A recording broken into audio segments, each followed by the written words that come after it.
Olá, nesse vídeo daremos continuidade ao estudo do movimento ondulatório. Primeiramente, é importante a gente destacar que até então a gente tem estudado, e descrito matematicamente, principalmente ondas, unidimensionais, ou seja, uma onda que se propaga somente em uma única direção, onde a expressão, tanto para a equação de onda quanto função de onda, era sempre algo do tipo y em função de x, ou seja, propagando somente na direção de x, tá? Só que, no entanto, essas são somente um tipo de onda, Então, a gente tem ondas que podem ser, por exemplo, bidimensionais, que se propagam, então, em duas direções, aqui como, por exemplo, quando a gente tem uma onda, se propagando na superfície da água. Então, note que ela vai se propagar aqui em duas direções, tá? Então, se a gente fosse descrever matematicamente, utilizando coordenada cartesiana, eu teria que falar, por exemplo, que a oscilação aqui, seria uma função do tipo z em função de x e de y, né? O y aqui, por exemplo, no plano ainda da superfície, tá? É claro, aí nesse caso a gente poderia, descrever isso utilizando outro sistema de coordenadas, tá? Aqui a gente tem um típico exemplo de uma onda que chamaremos de uma onda plana.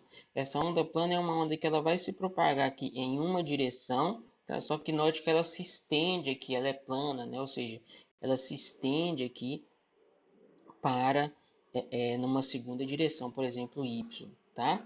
E aí, por fim, nós temos, por exemplo, uma onda do tipo esférica, Ou seja, que se propaga nas três direções. Então, se eu tenho um ponto emitindo uma onda, ele vai se propagar aqui nas três direções do espaço, x, y e z.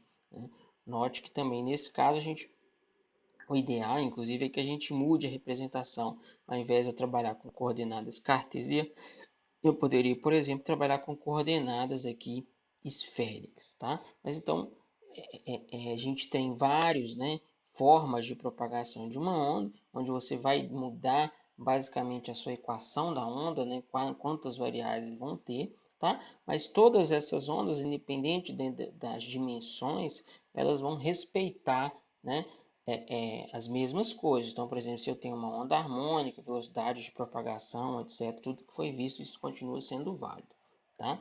E aí, só que quando a gente tem ondas em mais dimensões, por exemplo, bidimensionais, normalmente é útil a gente representá-las utilizando esse pequeno diagrama, tá? Isso simplifica um pouco, torna mais fácil visualizar. Onde o que a gente vai definir? A gente define essas frentes de ondas, onde as frentes de ondas vão ser basicamente linhas que vão representar as cristas da minha onda, e a direção de propagação a gente representa como esses raios, Então, por exemplo, aqui eu tenho uma onda, bidimensional, tá? Nesse caso, se eu tivesse aqui uma onda, desse tipo, onde eu tenho aqui uma crista em cada um desses pontos, ó, então a gente representa essa crista por essa simples linha, que é o que eu vou chamar de frente de onda. Se eu tivesse aqui uma onda plana, então eu tenho aqui as minhas cristas, e os raios aqui, eles representam a direção de propagação, tá? Então, isso é simplesmente para simplificar, Note que a distância entre cada crista vai ser exatamente um comprimento de onda, Onde, onde eu repito, eu retomo o valor em termos de posição, Eu retomo aqui, por exemplo, um ponto de amplitude máxima, tá? Então, isso é como a gente representa, faz um esquema dessas ondas, tá? Então, simplesmente uma forma de simplificar para a gente entender alguns desenhos que vão ser mostrados aí posteriormente ao longo do curso. Bom, então ok, a gente já mostrou, como que a gente tem uma função de onda no caso de uma onda harmônica, A gente viu que uma onda harmônica em uma dimensão, ela pode ser expressa aqui por um exemplo, esse tipo de equação, ou seja, a função de y, de x e t, ela pode ser do tipo A seno de kx mais ou menos ômega t. Aqui o menos eu já estou escolhendo uma direção de propagação, que não é obrigatório, isso pode ser para qualquer um dos lados, tá? Uma vez que eu tenho a minha função de onda, eu posso calcular a velocidade em cada ponto desta onda, e não é velocidade de propagação, né? A velocidade de oscilação em cada ponto, ou seja, a derivada de y em relação ao tempo, vai dar aqui essa minha expressão, onde basicamente eu derivo a função seno. Tá? Feito isso, a gente pode, por exemplo, calcular a energia dessa onda, uma vez que foi dito logo no início, né, que se eu tenho uma onda, essa onda ela transporta energia. Tá? Então, se eu tenho um transporte de energia, a gente pode calcular essa energia e ver de fato qual que é o tanto de energia que essa onda transporta. Né? Para aplicações vai ser o mais importante. Né? Como que eu estou transmitindo, vamos dizer assim, uma informação. Né? Como é que eu consigo pegar uma informação que está num ponto, que tipo de informação genérica, né? Eu tenho um alto-falante, a informação que esse alto-falante está me gerando é o som, né? Agora, como que eu vou transmitir esse som, essa informação, até um segundo ponto, meu receptor, né? Um microfone, por exemplo, né? Então, esse transporte de energia é importante. É importante a gente saber como que a gente calcula essas energias, né? Primeiro ponto, é claro, se eu estou aqui num sistema mecânico, a gente está trabalhando inicialmente somente com ondas mecânicas, tá? Então, é importante a gente primeiro determinar as energias que vão ser energia cinética e a energia potencial, né? A energia cinética a gente sabe que é escrita aí por 1/2 de mv ao quadrado. Note que, de novo, essa velocidade não é velocidade de propagação, é a velocidade de oscilação, porque agora eu estou interessado em ver a energia, né? Onde cada ponto, por exemplo, de uma corda, tá? Aqui dando o exemplo da corda, qual que é o ponto de, qual que é a energia, né, para oscilar cada ponto dessa corda, tá? Então eu vou pegar somente um pedacinho de corda e ver qual que é a energia armazenada, vamos dizer assim, naquele ponto quando eu passo uma onda, né?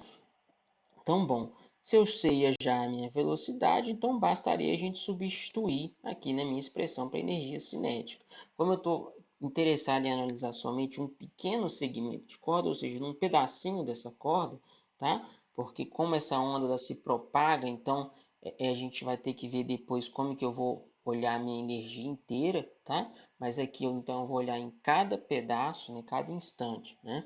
Então eu vou pegar somente uma fração dessa energia cinética, ou seja, um pedacinho, por exemplo, da minha corda, ou seja, vai ser um pedaço de massa. Então, eu vou recortar, vamos pensar assim, né, a minha corda em várias seções, tá? Então, eu vou ter somente um pedacinho dessa seção, que é o que a gente vai analisar aqui. Ou seja, esse ΔM vai ser, eu posso escrever em termos de densidade, né, ou seja, variação de massa.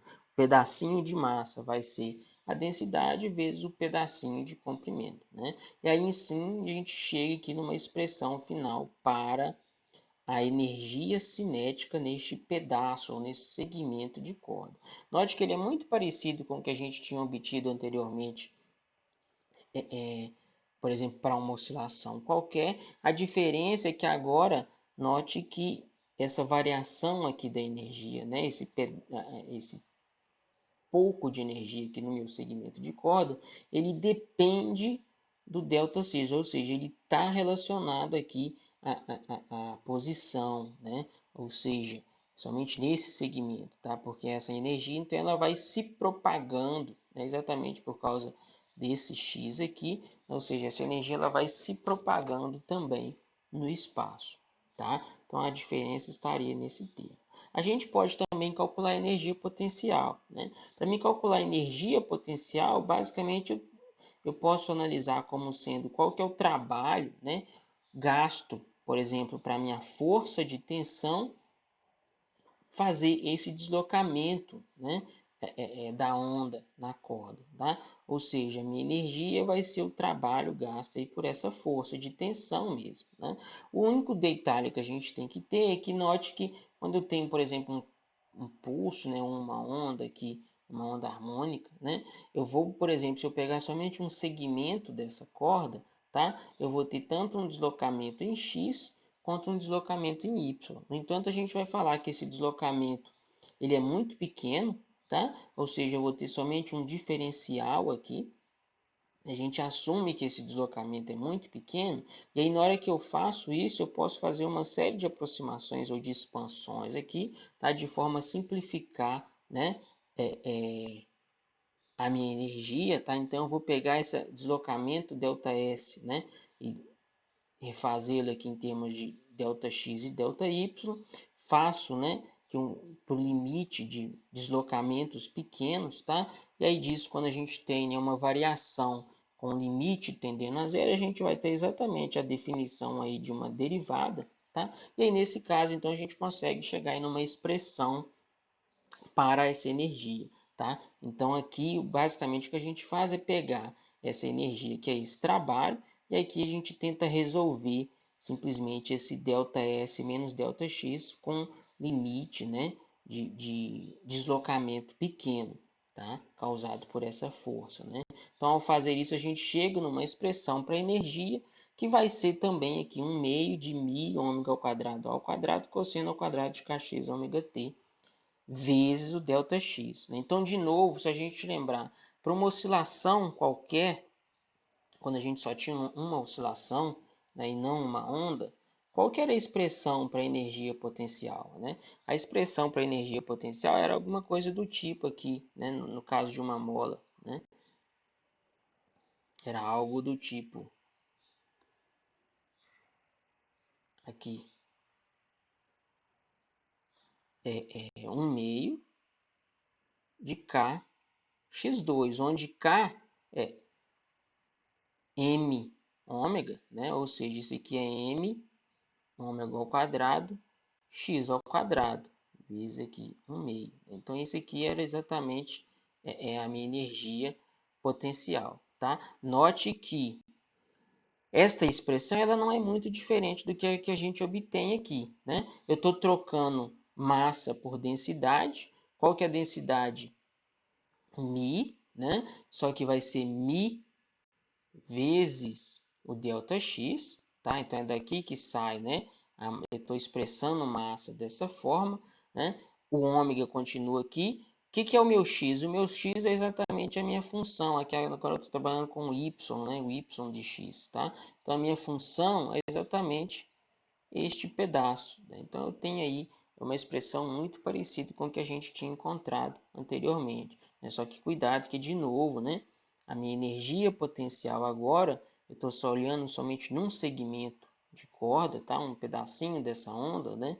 E aí nesse caso ainda vai aparecer esse termo aqui, ΔX, esse deslocamento, ok? Bom, então, a gente tem aí as duas expressões para as energias, né? A energia total, obviamente, vai ser a soma das duas energias, né?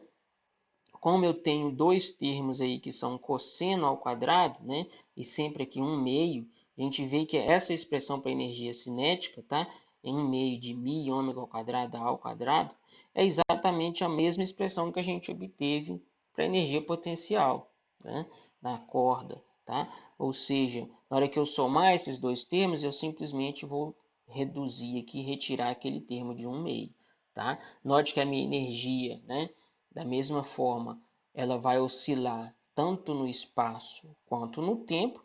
Então, quando a gente tem uma oscilação, eu vou ter uma variação, é útil para a gente falar em termos de valores médios, né? Ou seja, eu vou tentar achar aqui qual que é o valor médio dessa energia mecânica, tá? Para fazer o valor médio, né? Isso aqui são todos constantes, o único problema que a gente tem aqui nessa função é achar a média dessa função cosseno ao quadrado, tá? Só que a gente sabe, né, qual que é o valor máximo de uma função cosseno. De uma função cosseno é sempre mais ou menos 1, né? Só que uma função cosseno ao quadrado, ela vai ser sempre alguma coisa que pode ir de 0 até 1, né? Aqui seria para seno, tá? Mas enfim, eu sempre vou ter um valor máximo de 1 até 0. Né? E qual que é o valor médio de qualquer coisa que vai de 0 a 1? A média é exatamente 1 meio, né? Ou seja, se eu tomar o valor médio dessa função cosseno ao quadrado, eu vou retornar aqui o valor de 1 meio, tá? Então, note que a gente mata, na hora que calcula a média, eu vou matar essa dependência, essa oscilação no espaço e no tempo, tá? Só que eu ainda continuo aqui com uma dependência, né, no espaço, por causa deste termo aqui, tá? Note que então minha energia média, ela vai ser dada aqui por uma constante ainda se propagando no espaço, ou seja, minha energia média ainda está se propagando aqui ao longo dessa variável, por exemplo, x, tá? Então, se a gente tem energia média, eu também posso calcular potência. Qual que é a definição de potência? Potência é energia por tempo, tá? Então, se eu quiser determinar a potência, que normalmente para a gente vai ser mais importante analisar em termos de potência e não de energia, uma vez que eu tenho uma onda, né, que também está se propagando, né, e está oscilando no tempo, ou seja, eu quero saber qual que é a potência entregue depois de um certo tanto de tempo, tá? Ou seja, a variação de energia por tempo. Aqui eu vou dividir por dt. Na hora que eu dividir ΔX por ΔT, isso é exatamente definição de velocidade, né? Variação de posição por tempo. Aqui também vai ser uma velocidade, né, média, como no caso a velocidade de propagação de uma onda ela é constante, então isso aqui é exatamente a mesma definição de velocidade. Aqui, então, vai aparecer essa velocidade, só que cuidado, né? Essa velocidade, sim, é a velocidade de propagação, tá? Então, aqui, sim, aparece a velocidade de propagação da onda, né? Que vai depender do nosso meio, tá? Então, aqui eu consigo determinar a potência média, né, de uma onda em um meio qualquer. Note que essa potência, ela agora depende da amplitude, mas também depende da velocidade, ou seja, quanto maior for a velocidade de uma onda em um dado meio, maior vai ser a sua potência. Se a gente pegar, por exemplo, o exemplo de uma onda harmônica, né, lembre que a velocidade de propagação de uma onda harmônica ela poderia ser escrita por lambda f, ou seja, quanto maior for a frequência dessa onda harmônica, maior será a sua velocidade e, portanto, maior será a sua potência, tá? Então, note que agora a potência de uma onda ela vai depender, aqui no caso de uma onda harmônica, né? Depende da sua frequência, tá? Ou também depende aí do comprimento de onda e, é claro, depende do meio, né? Porque a velocidade também depende do meio, tá? Então, a gente tem esse diferencial aí para uma onda, tá? Bom, e aí, por fim, só para destacar que isso aqui, né, as equações que estão aqui são, por exemplo, de uma onda em uma corda. Se a gente tivesse uma onda sonora, é claro que muda um pouquinho. A ideia geral é a mesma, só que, por exemplo, uma onda sonora a gente normalmente escreve a amplitude como sendo aquela onda ou de deslocamento ou de pressão. A densidade, em vez de ser densidade linear na corda, a gente pode falar em termos de densidade volumétrica, né? Densidade de um volume, por exemplo, do meu ar, do meu gás, tá? Então a gente simplesmente muda essas notações, mas a expressão continua sendo aí, tendo o mesmo caráter, né? Agora a variação, em vez de ser, por exemplo, ao longo de x, vai ser uma variação em torno de todo o meu volume, ou seja, todo o meu espaço, tá? E aí aqui ainda em termos de deslocamento, você poderia fazer isso ainda em termos de ondas de pressão, tá? Você pode calcular uma densidade de energia, né? Ou seja, eu vou dividir essa energia pelo volume, eu dividir essa energia pelo o ΔX, tá? Então passa a ter uma densidade, né? Só para a gente remover esse ΔV aqui, que às vezes, dependendo do tipo de situação, pode ser útil. Bom, e aí, por fim, se eu tenho também potência, eu posso, por fim, calcular intensidade, né? Que também, de novo, vai ser algo muito importante, aí, muito usado, né? Dentro do contexto de ondas, né? Onde a intensidade ela é definida, né, pela razão entre potência e área, onde essa área é sempre perpendicular à direção de propagação, tá? Ou seja, eu vou ter a energia associada de uma onda, eu posso achar a sua potência e também ainda poderia achar a sua intensidade, ou seja, qual é a intensidade de uma onda que atravessa uma certa área, né? Bom, aí é claro que aqui, né, para saber essa área, eu ainda teria que saber, por exemplo, que tipo de onda eu estou estudando. Se eu tenho uma onda plana, se eu tenho uma onda unidimensional, tá? Eu vou ter uma área diferente, né? Agora, Primeiro ponto, note que intensidade é sempre inversamente proporcional à área, ou seja, vai ser sempre inversamente proporcional ao quadrado aqui da distância. Então, por exemplo, se eu pegar uma onda esférica, tá? Qual que é a intensidade de uma onda, né? Por exemplo, pegar lá no primeiro, né, desenho, se eu tenho uma onda esférica que está irradiando aqui uma onda, por exemplo, sonora nas três direções, né? Qual que é a intensidade dessa onda? Bom, a intensidade vai ser a potência dessa onda dividido pela área, mas a área que agora que atravessa aqui, né, é onde a minha onda está atravessando, vai ser simplesmente a área dessa casca esférica.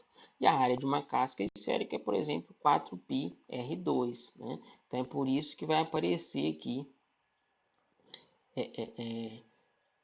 potência dividido por 4πr2. Isso para uma onda esférica. Se eu tivesse uma onda, né, por exemplo, plana, atravessando uma caixa quadrada, você teria simplesmente r ao quadrado, né, x vezes o y. Né? Então, isso aqui depende do tipo de onda que você está analisando e, obviamente, do tipo de área onde essa onda ela está atravessando. Mas o importante aqui é lembrar, né, que a intensidade ela vai ser sempre inversamente proporcional ao quadrado da distância. Né? Então, ela cai com a distância, né, e ainda cai com o quadrado da distância. Tá? No entanto, quando a gente trata de onda sonora, né, é importante destacar que a percepção sonora ela é diferente, ela não varia linearmente, pelo menos do nosso ouvido, ela não varia linearmente com a intensidade. Então, por exemplo, se eu tiver um som mais intenso, não necessariamente, né, quer dizer que eu vou perceber esse som melhor, tá? A escala ela não é diretamente linear, e sim ela é aproximadamente praticamente uma escala logarítmica. Né? Então a percepção sonora ela varia de forma logarítmica com a intensidade. Então por causa disso, normalmente é definida essa escala logarítmica que a gente chama de escala em decibéis, que é o que a gente normalmente sempre ouve falar em termos de intensidade sonora, né? Você, quando ouve sobre intensidade sonora, normalmente não é falada a intensidade do som, né, é de 1 watts por metro quadrado. Tá? A gente normalmente fala em termos de decibéis, que é essa escala. O decibéis, esse beta aqui, tá? Ele é definido por 10 vezes o logaritmo na base 10 aqui da razão da intensidade da minha onda qualquer dividido por um I0, onde esse I0 é exatamente o valor da intensidade mínima audível por o ser humano, tá? Onde esse zero, ou seja, ele vale 1 vezes 10 a menos 12 watts por metro quadrado, que é o nível de intensidade menor que o ouvido humano consegue perceber, tá? Isso está relacionado aí à variação de pressão, né? Porque variações de pressão menor do que 10 a menos 5 Pascal, o nosso ouvido ele praticamente não vibra mais, né? E variações de pressões maiores do que 30 pascais, o que vai acontecer? Você vai romper, né, o seu tímpano, né? Então, você está no limite que a gente chama de limiar da dor, tá? E aí, se você converter, né, escrever aqui sua intensidade em termos, né, de watts por metro quadrado, e calcular esses decibéis, vocês verão que eu tenho uma faixa de audível que vai de 0 decibéis, ou seja, quando eu estou aqui com intensidade 10 a menos 12, até 120 decibéis, que é aí correspondente a 1 watt por metro quadrado, tá? Então, nessa escala, a gente tem um limite aí de intensidade, né, de percepção sonora, vamos dizer assim, do ouvido humano, tá? Bom, e aí, último ponto, a gente vai estudar algumas propriedades, né, outros fenômenos ondulatórios, outras propriedades da onda, ok? No entanto, boa parte desses fenômenos a gente irá ver com mais afinco, com mais detalhe, a parte matemática em si, quando a gente for tratar de ondas luminosas, né, onda eletromagnética, tá? Aqui, né, a gente só vai chamar atenção para alguns pontos, né, e para esses fenômenos, que são fenômenos típicos de onda, né, como reflexão, transmissão, né, ou refração, tá? E difração de uma onda. São três fenômenos aí muito conhecidos, né, que são típicos aí do caráter ondulatório, tá? Para que a gente tenha, né, uma reflexão em transmissão, então vamos supor que eu tenha aqui uma onda, por exemplo, um pulso mesmo, né, em uma corda, tá? Então, e aí eu tenho uma mudança de meio. Se eu tenho uma mudança de meio, né, se eu tenho um pulso aqui, esse pulso em princípio ele vai se propagar, vamos supor, sem perda de energia, só que na hora que eu mudo o meio, o que que eu vou fazer? Eu vou mudar a minha velocidade, porque agora eu mudei o meio, e a gente sabe que a velocidade depende do meio. Então, por exemplo, se eu ir para um meio, se essa minha onda ir para um meio mais denso, essa corda aqui mais espessa, tá? Onde a massa aqui vai ser maior, ou seja, se eu aumentar a densidade da corda, o que que vai acontecer com esse pulso que estaria se propagando? Bom, ele vai ter uma parte que vai ser transmitida, ele continua passando aqui para a minha onda, só que aí, é claro, ele vai mudar a sua amplitude, tá? E muda a velocidade também, né? No entanto, eu passo a ter uma onda que vai ser refletida. E é importante para a gente saber aqui, isso aqui também seria o análogo do que a gente tem o fenômeno de refração, né? Eu mudo de velocidade aqui, que é o que a gente vai ver em ótica, tá?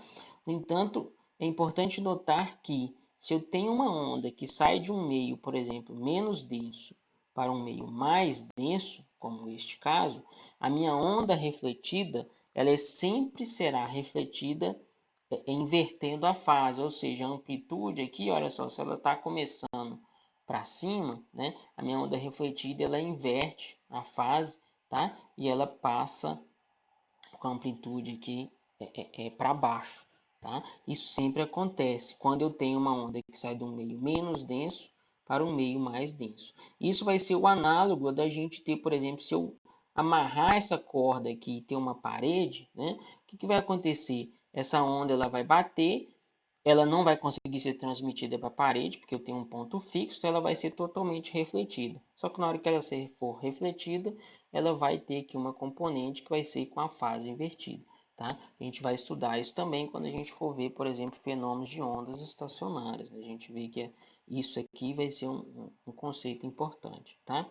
Agora, quando eu tenho uma onda que sai de um meio mais denso para um meio menos denso, a situação ela fica um pouquinho diferente. Eu continuo tendo uma onda transmitida, a velocidade dessa onda transmitida vai ser maior, tá? Só que agora a minha onda refletida aqui, ela sai, ela não há inversão de fase. Ela sai, por exemplo, se ela começou com amplitude para cima, a minha onda refletida também tem uma onda aqui para cima, tá? Ou seja, eu não tenho mudança de fase nesse caso. E esse cenário ele vai se comportar de forma muito semelhante ao quando a gente tem, por exemplo, aqui uma extremidade, vamos supor que eu tenha somente, não tenho uma segunda corda aqui, mas eu tenho uma extremidade aqui onde ela é livre, né? É livre para oscilar, então eu não tenho inversão de fase, né? E aí, por fim, a gente tem um fenômeno de difração. O fenômeno de difração é basicamente a propriedade, né, de uma forma bem simples de falar, que uma onda tem de contornar meios, contornar objetos, né? Então, por exemplo, aqui se eu tenho uma onda plana, né, note que isso aqui é uma foto real, tá? Mas a gente poderia representar isso aqui como as nossas frentes de ondas, né? Então, tem uma onda que está chegando aqui, eu tenho um anteparo, onde eu tenho uma fenda, né? Ou seja, eu tenho um espaço aqui onde a onda pode passar. Se esse espaço ele for largo o suficiente, de forma que ele for muito maior do que o meu comprimento de onda, o que é o comprimento de onda? O comprimento de onda é exatamente a distância entre esses dois máximos, né? Ou seja, a distância aqui da minha fenda, esse número aqui, ele é muito maior do que a distância entre essas duas franjas, né, que é o meu comprimento de onda. Nesse cenário, a gente não observa difração. Então, note que, por exemplo, a minha onda ela simplesmente vai ser bloqueada em um ponto, mas ela consegue, ela atravessa aqui na onde que pode, tá? Mas sem sofrer desvios, né? Agora, quando eu tenho uma fenda, por exemplo, um obstáculo que for pequeno ou mais ou menos da mesma ordem de grandeza do meu comprimento de onda, note que essa distância aqui ela é próxima à distância entre essas franjas, ou seja, o D aqui, essa espessura da minha fenda é proximamente igual ao comprimento de onda, aí sim você vai observar um fenômeno de difração, ou seja, essa onda ela vai mudar de direção, né? Ela tem aqui, se propaga para frente, mas ela também começa a se propagar para os lados, né? Ou seja, se aqui eu tivesse uma onda plana, né, propagando somente numa direção, eu saio aqui com uma onda, por exemplo, circular, propagando nas duas direções aqui, x e y, ok? Então, enfim, esse é o nosso fenômeno de difração, né? A descrição matemática desse fenômeno, tá? Ou como que a gente vai aplicar isso, a gente vai ver isso com mais detalhes quando a gente estiver estudando ótica, ok? Então é isso, pessoal. Abraço para todos.